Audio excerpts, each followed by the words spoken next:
Ораза қай уақыттан бастап парыз болады? Біз көбінесе айтамыз 7 жастан, 8 жастан, 9 жастан немесе 12 жастан деп айтамыз, есептейміз. Бұл не емес, белгілі бір жас деп айтпаймыз.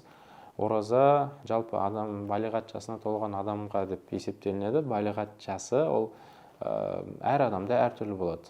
Оны бізде ер адамдар неменен ихтилам көруменен, әйел адамдарға есе бұл хайыздың келуіменен бұл есептелінеді. Яғни осы уақыттан кейін бар олар балиғат жасына жеткен бұл есептелінеді.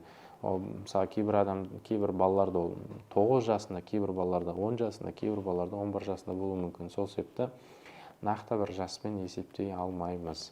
Осы жастан, яғни бағанағы айтқан сипаттарды көрінген уақыттан бастап ол адамдар балиғатқа толған болып есептелінеді. Және оларға мүмкіндігін барынша не істеу керек?